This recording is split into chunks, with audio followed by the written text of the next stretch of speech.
बिस्मिल्लाहिर्रहमानिर्रहीम। Dear students, अस्सलाम वालेकुम। नवीद साबरी हियर। आज हम 3 अप्रैल 2024 वेंसडे के डॉन एडिटोरियल्स को एनालाइज करेंगे। इसमें सबसे पहला एडिटोरियल है सेनेट इलेक्शंस के हवाले से, जो कि कल फाइनल हुआ, और उसमें बताया जा रहा है कि सेनेट इलेक्शंस जो हैं वो काफी पुरस्कून माहौल में हुए। जैसा कि पहले कंट्रोवर्सीज चलती हैं और अ, बहुत कहा जाता है जी हॉर्स ट्रेडिंग हो गई, लोग बिक गए, पैसा चल गया। पिछले कई सालों से सेनेट के इलेक्शन में हर दफा, जो 3 साल बाद होते हैं ना सेनेट के इलेक्शन, तो 3 साल बाद होते हैं, और हर दफा कहीं ना कहीं कोई हॉर्स ट्रेडिंग और पैसे लेके जो है ना वो टिकट देने और इस तरह के मामला वो चलते हैं। पैसे लेके टिकट देने या फिर उसके बाद फिर पैसे लेके वोट देने के मामला के चलते हैं। व्हीलिंग डीलिंग होती है, हॉर्स ट्रेडिंग होती है। हॉर्स ट्रेडिंग का मतलब होता है जमीर फरोशी, जमीर बेच देना और दूसरी तरफ चले जाना, इस तरह से सौदेबाजी करना। और व्हीलिंग डीलिंग का मतलब यही है कि कोई वक्ती फायदा ले लेना और बेईमानी के साथ कोई ना कोई काम कर लेना। ये इसके मीनिंग दोनों के इधर लिखे हुए हैं।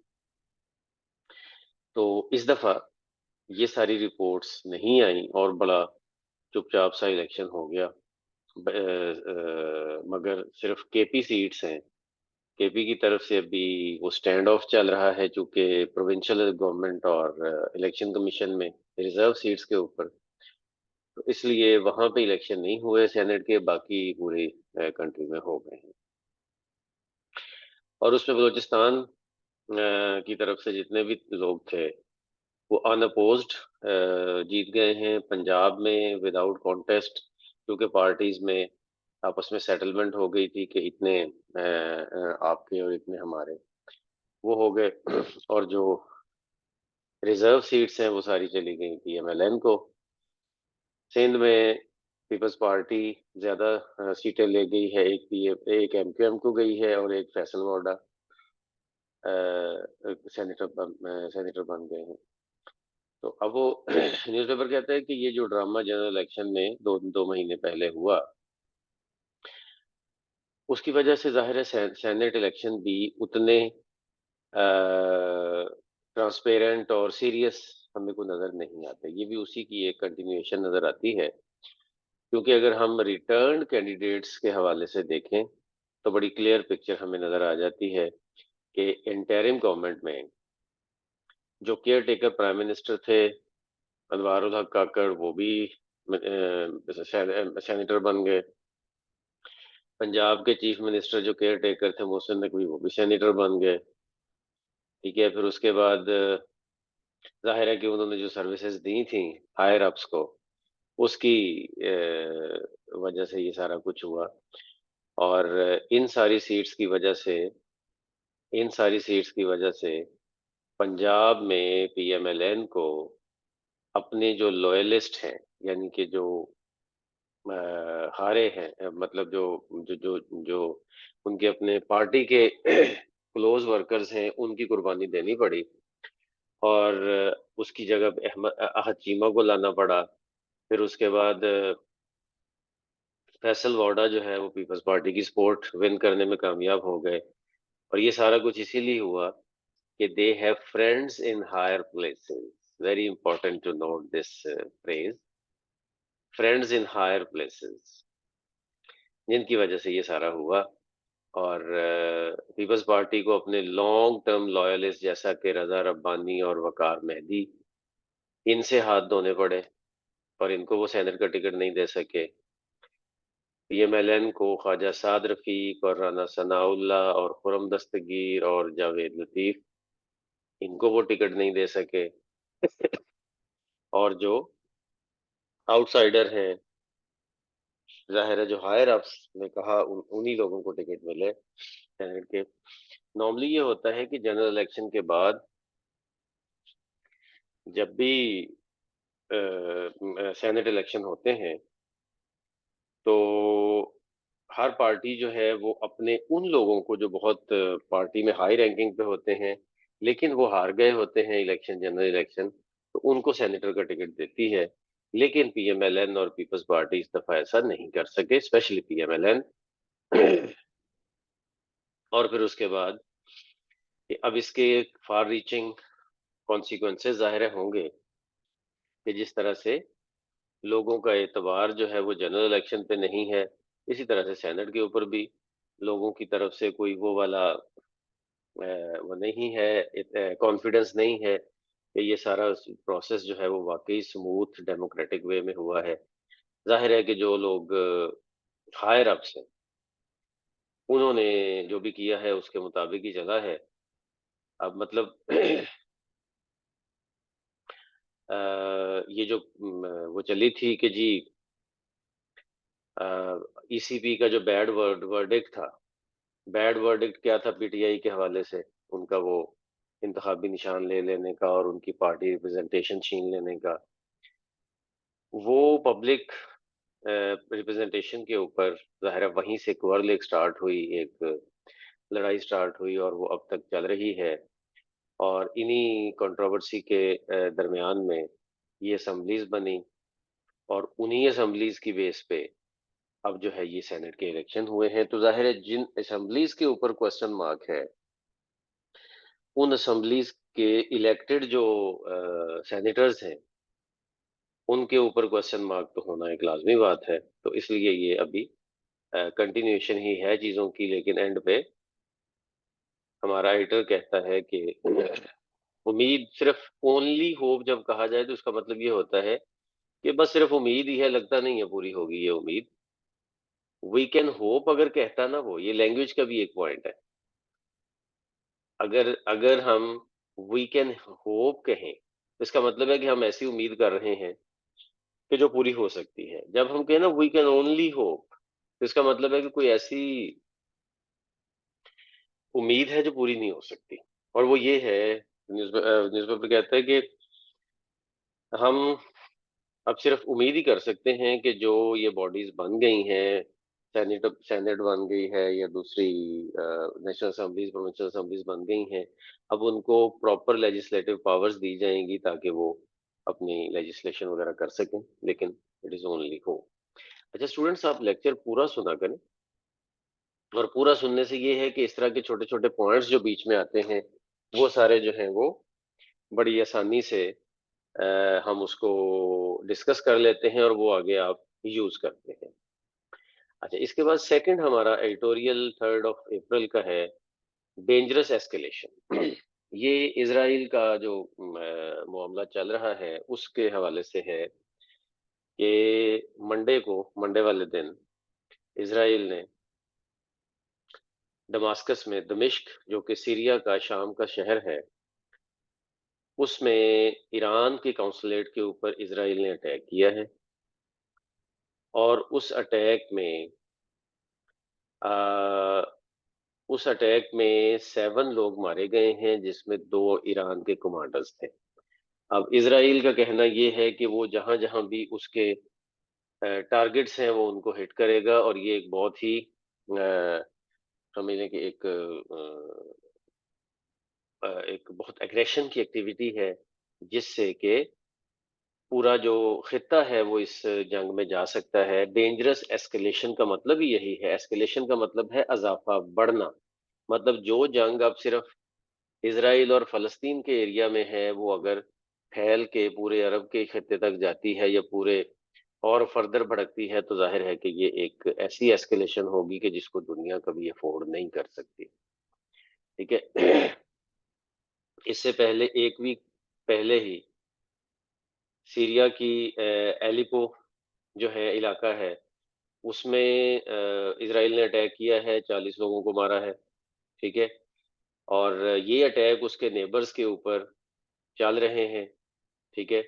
और सीरिया कहता है कि वो अपने एग्जिस्टेंशियल एनिमीज, वो एनिमीज के जो मौजूद हैं, जहां पे भी मौजूद हैं, वो उनको टारगेट कर रहा है। और ये जो गजा के इन्वेजन से, गजा गजा के हमले से उसको एक मोमेंटम मिला है, और फिर उसके बाद उसको जो वेस्टर्न कंट्रीज जो हैं, यूरोप और अमेरिका, उसकी तरफ से जो एक उनको सपोर्ट मिली है, उसी की वजह से ये पॉसिबल हो रहा है कि कि वो ये अटैक कर रहा है। ठीक है, तो इस तरह से अब क्या है कि अब तेहरान की तरफ से कोई रिटेलिएशन हो सकती है, कोई फर्दर अटैक हो सकता है या कुछ अटैक करने की प्लानिंग हो सकती है। और ज़ाहिर है कि ये सब चीज़ जो है ये इज़राइल की तरफ से ये जो इन्वेजन है ये इंटरनेशनल कन्वेंशंस की खुली खिलाफ वर्जी है, ठीक है? और ये एक ब्रॉडर पैटर्न पे मिलिट्री एंगेजमेंट्स जो हैं, ये ज़ाहिर है कि आगे चल के पूरी दुनिया को नुकसान देंगी। गाज़ा में ऑलरेडी 33,000 से ज़्यादा लोग मारे जा चुके हैं पिछले 6 महीने में और एक फैमन लाइक की सिचुएशन वहाँ पे प्रिवेल करती है, कहत की सूरत-ए-हाल है वहाँ पे। पहले ही दुनिया इस हवाले से बड़ी डिस्टर्ब्ड है कि ये क्या चल रहा है फ़लस्तीन में, इज़राइल जो इतना कत्लेआम कर रहा है। और अब इज़राइल इसको बढ़ाना चाह रहा है और अपने अदर कंट्रीज़ में भी अपने टारगेट्स को हिट करना चाह रहा है और कर भी रहा है, जो कि एक बहुत ही एक समझ लें कि खतरनाक किस्म का एक ट्रेंड है। अच्छा, अब इसके ऊपर जो इस अटैक के ऊपर जो ग्लोबल रिएक्शन आया है, वो मिक्स किस्म का है। जो ईरान और सीरिया के दोस्त हैं, उन्होंने इसको एक बाकायदा जंग की एक स्ट्राइक कहा है और इसका जवाब देने की बात की है, लेकिन जो ओवरऑल इंटरनेशनल कम्युनिटी है, उन्होंने जनरली बात की है कि जी इज़राइल को ये नहीं करना चाहिए। यूएस ने भी यही कहा और भी वेस्टर्न कंट्रीज़ ने भी यही यही कहा कि ऐसा नहीं करना चाहिए। और यूएस चूँकि अब इस कॉन्फ्लिक्ट से थोड़ा-सा पीछे हट रहा है, ज़ाहिरी तौर पर, तो अब वो कहता है जी मुझे हमें तो पहले नहीं पता था इस अटैक का, पहले से नहीं पता था, अदरवाइज़ हम रोकते इज़राइल को, लेकिन उन्होंने बहरहाल किया। और रशिया के कहने पे यूएन सिक्योरिटी काउंसिल ने भी एक मीटिंग जो है वो कॉल कर ली है और उस मीटिंग में इन इस पे बात होगी जो कि उसने इज़राइल ने अटैक किया है ईरानियन कॉन्सुलेट पे। और इस तरह से ये जो डिप्लोमेटिक नॉर्म्स के ऊपर इम्पैक्ट आएगा, जो रीजनल स्टेबिलिटी के ऊपर इम्पैक्ट आएगा, जो ह्यूमन लाइफ के ऊपर इम्पैक्ट आएगा, ये सारी चीज़ें पे डिस्कस होंगी और इन चीज़ों का ख़्याल रखना चाहिए। और तेल अवीव जो है यानी कि इज़राइल, इज़राइल के लिए एक बुनियादी ज़रूरत अब ये है कि वो अपनी अप्रोच को रीअसेस करे और वाशिंगटन और उसके एलाइज़ जो हैं यानी कि अमेरिका और यूरोप, वो उनको चाहिए कि वो पहले ही मॉरल अथॉरिटी अपनी खो चुके हैं, उनको चाहिए कि वो इस तरह के चीज़ों से इज़राइल को बाज़ रखें, ठीक है? और यूएन की तरफ से भी चाहिए कि इंटरनेशनल कम्युनिटी को चाहिए कि यूएन के प्लेटफॉर्म से एक असर्टिव स्टांस लिया जाए कि इजराइल जो है वो ये सारा कुछ जो है एडवेंचरिज्म कर रहा है, उसका उसको अकाउंटेबल ठहराया जाए और उसके बाद उसको आगे फर्दर जो है वो एस्केलेशन से उसको बाज रखा जाए, क्योंकि ये फिर सारी दुनिया को अपनी लपेट में ले लेगी ये चीज। इसके साथ हम थर्ड एडिटोरियल पे चलते हैं जो लेसर हाफ के बारे में। लेसर हाफ एक टर्म यूज की गई है, बल्कि मैं ये कहूंगा कि ये टर्म कॉइन की गई है, टर्म कॉइन की गई है। कॉइन इस तरह से की गई है मतलब नई बनाई गई है। एक इडियम होता है इंग्लिश में बेटर हाफ। वो जो बेटर हाफ है, बेटर हाफ को लेसर हाफ का ऑपोजिट दिया गया है, ठीक है ना? मतलब बेटर हाफ किसको कहा जाता है? स्पाउस को। हस्बैंड जो है वो वाइफ के लिए बेटर हाफ होता है और वाइफ जो है वो हस्बैंड के लिए बेटर हाफ होती है। यानी कि हम कहते हैं कि हस्बैंड का बेटर हाफ वाइफ है और वाइफ का बेटर हाफ जो है वो हस्बैंड है। तो वो बेटर हाफ का मतलब है कि जो कह रहा है वो लेसर है और जो दूसरा है वो बेटर है। लेकिन यहाँ पे लेसर हाफ इसलिए कहा गया क्योंकि सोसाइटी में इसका मैं टाइटल के आपको एक उसकी लेजिटिमेसी बता रहा हूँ और इसकी लॉजिक बता रहा हूँ कि ये टाइटल हमारे एडिटर ने इसलिए दिया कि पाकिस्तान में औरतें जो हैं वो आबादी का आधा हिस्सा है, लेकिन उनकी किसी भी फील्ड में रिप्रेजेंटेशन आधी नहीं है, बहुत कम है। और स्पेशली यहाँ पे जो बात की गई है इस एडिटोरियल में, वो बात की है कि जुडिशल सर्कल्स जो हैं उनमें खवातीन की तादाद कितनी है और क्या इनकी पूरी बैकग्राउंड है, वो सब बातें यहाँ पे की गई हैं। और बात ये की गई है कि law and judicial commission of Pakistan ने एक रिपोर्ट पब्लिश की है, जिस रिपोर्ट में ये बताया गया है कि पाकिस्तान की जो अपर कोर्ट्स हैं, यानी कि सुप्रीम कोर्ट और हाई कोर्ट्स, उसमें टोटल 126 जजेस हैं और उनमें से सिर्फ और सिर्फ 7 जजेस जो हैं वो वुमेन। ठीक है। और इसी तरह से स्पेशली अगर बात करें सुप्रीम कोर्ट की, तो सुप्रीम कोर्ट के 12 जजेस में से सिर्फ 2 ऐसी हैं जो वुमेन हैं। और ये एक सिग्निफिकेंट जेंडर डिस्पैरिटी है। मतलब आबादी के लिहाज से खवातीन आधा हिस्सा है, लेकिन जस्टिस के लेवल तक पहुंचने वाली खवातीन बहुत ही कम परसेंटेज पे हैं। और वो बताता है एडिटर कि डिस्ट्रिक्ट जुडिशरी में, यानी कि जिसको लोअर जुडिशरी कहा जाता है, जिसमें सिविल जजेस और एडिशनल सेशन जजेस और इस तरह के अदर पोस्ट आती हैं, उनमें भी अगर देखा जाए तो सिर्फ 19% जुडिशियल ऑफिसर्स जो हैं वो डिस्ट्रिक्ट जुडिशरी में वुमेन है। 19%, तो 50% और 19% का बड़ा फर्क है। तो फिर उसके बाद कहता है कि पाकिस्तान में हाई कोर्ट की पहली खातून जज, खातून जो चीफ जस्टिस बनी थी, वो 70 साल के बाद, पाकिस्तान बनने के 70 साल के बाद, अभी चंद साल पहले बनी। ठीक है। और इसमें एक केस जो है वो जस्टिस फखरुन्निसा खोखर का केस जो है वो एक बड़ा प्रोमिनेंट केस है, जो लाहौर हाई कोर्ट की जज थी। लेकिन उन्हें सीनियोरिटी भी उनकी थी, उनका राइट भी बनता था, लेकिन उन्हें चीफ जस्टिस नहीं बनाया गया सिर्फ इस वजह से कि वो औरत है। और ये एक बहुत बड़ी डिस्पैरिटी की एक एक एग्जाम्पल है। तो अब ये जो हायर लेवल पे जुडिशरी में या लोअर लेवल पे भी इवन जुडिशरी में जो खवातीन की जो एक नुमाइंदगी कम है या बहुत ही कम है, ये ना सिर्फ ये कि उनकी नुमाइंदगी कम है, बल्कि जेंडर स्पेसिफिक इश्यूज जो होते हैं, जो स्पेशली औरतों से रिलेटेड केसेस हैं, उनको खवातीन जजेस ज्यादा बेहतर समझ सकती हैं और अच्छे तरीके से उसको डील कर सकती हैं, और मुआशरे में एक खवातीन को तहफ़्फ़ुज़ का एहसास हो सकता है। ये सिर्फ मैटर ऑफ रिप्रेजेंटेशन नहीं है, बल्कि ये इक्वालिटी का भी तकाजा है कि खवातीन जजेस की तादाद ज़्यादा होनी चाहिए। और इसमें जो अपॉइंटमेंट में जो अपॉइंटमेंट प्रोसेस है जुडिशरी के लिए, उसमें रिफॉर्म्स लाने की ज़रूरत है, उसमें एक इस्लाहात लाने की ज़रूरत है, ताकि टैलेंटेड जो फीमेल जजेस हैं वो भी आगे बढ़ के अपना सोसाइटी में अपना रोल प्ले कर सकें। और जो और जो जुडिशरी वाले सर्कल में टैलेंटेड खवातीन हैं, वो जज बन के अपना रोल परफॉर्म कर सकें। और एंड पे कहता है कि जो जेंडर इक्वालिटी की तरफ एक सफ़र है हमारा, वो भी ये डिमांड करता है कि जुडिशरी के अंदर खवातीन की तादाद जो है वो कंसिडरेबल होनी चाहिए, according to their representation, according to their population representation होनी चाहिए। लेकिन जाहिर है कि अगर अकॉर्डिंग टू देयर पॉपुलेशन नहीं भी होती, तो करीब करीब तो होनी चाहिए ना, ताकि सोसाइटी की जो ट्रू रिप्रेजेंटेशन है वो हमें जुडिशरी के सर्कल्स में भी नजर आए। इसके साथ ही आज का हमारा एडिटोरियल का एनालिसिस एंड होता है। अल्लाह हाफिज, see you in the next lecture.